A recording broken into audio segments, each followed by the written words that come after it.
It's possible. Like, I think ultimately, the first thing we know is Rwanda-Uganda games are often close affairs in recent years. I was thinking back the last time we played at senior level, I was actually on the other side in Sakafa in 2015, and again, a very tight game, not many chances, finishing 1-0 to Uganda. So these games are always tight because they're those local derby games. And as you say, there was a difference in the experience level. You know, we have purposefully decided to bring young players here and players who this is their first time to give them that exposure. Haaland obviously missed out through a small injury.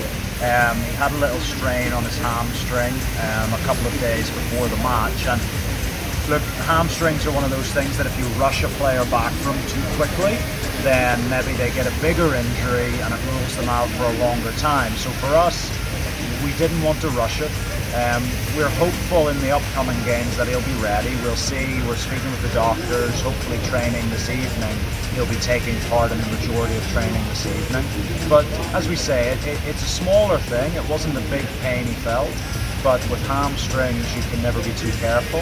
And so the decision arrived at with the medical team and with the player himself was that he should miss this game in order to give him the best possible chance moving forward. We say to the boys, what we reiterated at half-time yesterday to try and relieve some of the stress they maybe felt, and what we re-emphasized at full-time is we will never criticize them for trying to do the right things, for trying to do the positive things, for trying to play football.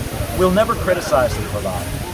When we'll get critical is when they try to take the easy option, when they try to just play direct, and when they try to give away responsibility rather than accepting responsibility. Passes in total, our passes into the final third, were about the same as Rwanda's. Both of us had around 38, 40 passes into the final third.